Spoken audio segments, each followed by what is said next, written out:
माझा प्रोजेक्ट. अरे वा.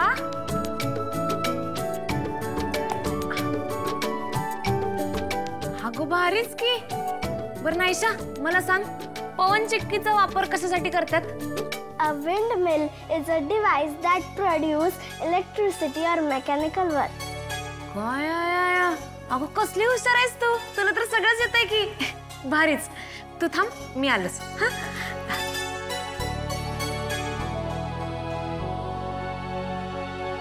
कमळी,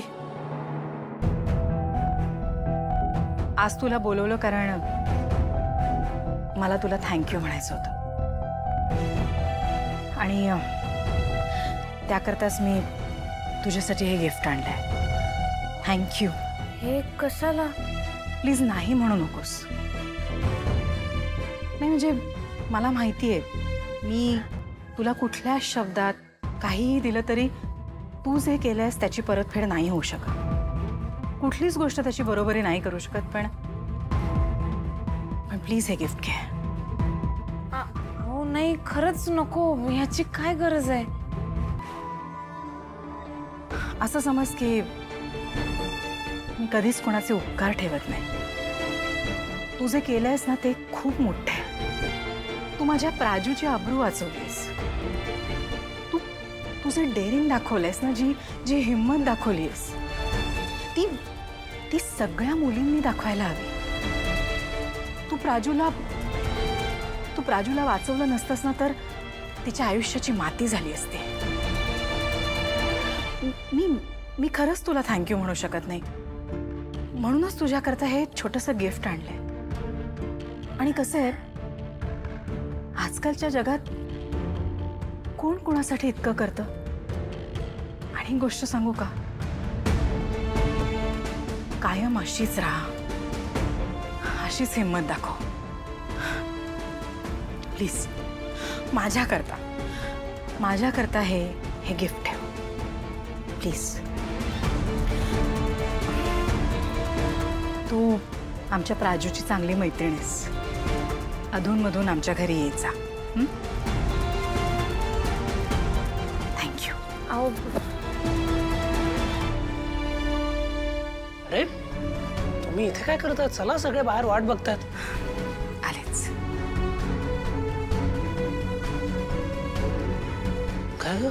काय म्हणत होती ती? अहो त्यांनी मला हे दिलं आणि सॉरी आणि थँक्यू बोलल्या. सरप्राइजिंग आहे पण चांगली गोष्ट आहे. ये.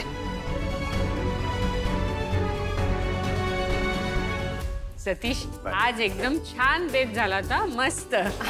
नंतर एवढं प्रेमाने आम्हाला जेवायला बोलवलंस, इतका छान पाहुणचार केलास, खूप आनंद वाटला. मलाही खूप छान वाटलं. अहो आजी मग अजून थोडा वेळ तरी थांबा. तसंही राजन काकाकडून बिझनेस टिप्स घेण्याचा चान्स फार कमी मिळतो मला.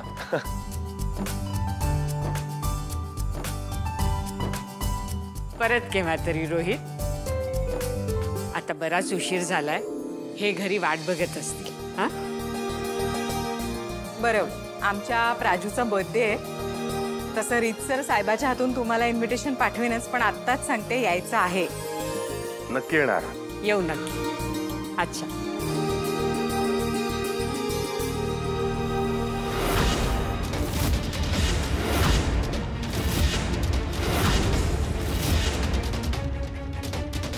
काय ग, ही अशा कपड्यांमध्ये इथे काय करते? काय नाही ग, नवीन ड्रामा हिचा. अजून काय असणार? अनिका तू इथे काय करतेस? काय अनिका, काय आता नवीन ड्रामा? ड्रामा नाही आहे aunty. I am really trying to improve. मी स्वतःला सुधारण्याचा प्रयत्न करते. मला माहितीये मी इतके मिस्टेक केलेत ना की मी स्वतःलाच ऍक्सेप्ट नाही करू शकत आहे. मला माहिती नाही तुम्ही लोक मला माफ कराल की नाही कराल, पण मला खरंच तुमची माफी हवी आहे. मी ना सुधारण्यासाठी कॉलेजचे जे फाईन आहे ना त्याची फीस पण स्वकमाईने भरते आणि ती भरायला कॉलेजच्या कॅन्टीनमध्ये काम करते.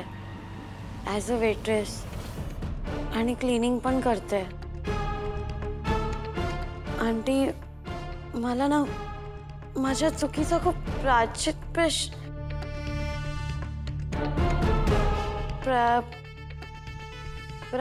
आहे.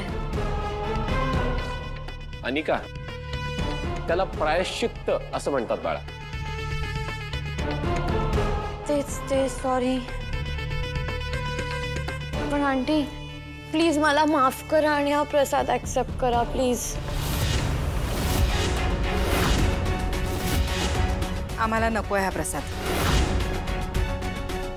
नाही तर आंटी प्लीज ऍक्सेप्ट दिस. मला माहिती मी खूप चुका केल्यात, मला तुम्ही माफ नका करू पाहिजे तर, पण प्लीज देवाचा प्रसाद आहे त्याला नको नका बनू.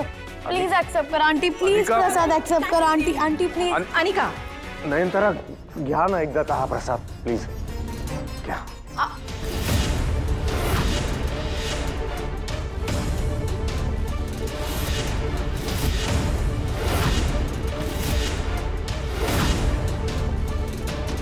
अनिका, खरंच हा शिरा तू केलायस? हो मीच केलाय. येतो आजी. राधिका, तो प्रसाद चेक केल्याशिवाय खाऊ नका. काय ड्रामा आहे रे हिचा?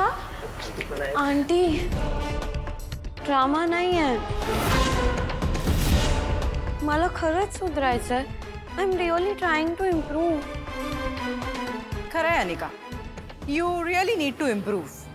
आणि काय आहे, तुला हे कळायला हवं. जे लोक तुला चांगलं ओळखतात, निदान त्यांच्या समोर तरी तू खोटं बोलायला नकोस. एनिवे, तू आता आमच्याकरता हा प्रसाद आणलाच आहेस तर तूही जेवून जा.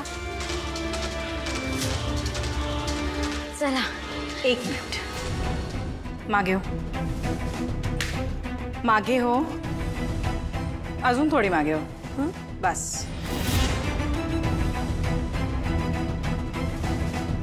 कमळी, हिच्यासाठी ताट घेऊन ये.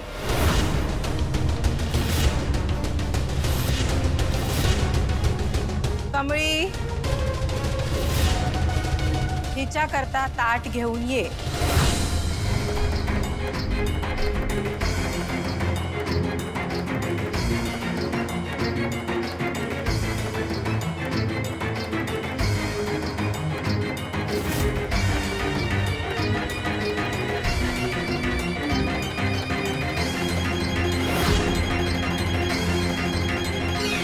नंतर एक पोरगी आली एकदम धीट, आणि ती व्यक्ती म्हणजे अहिल्या वेसकर.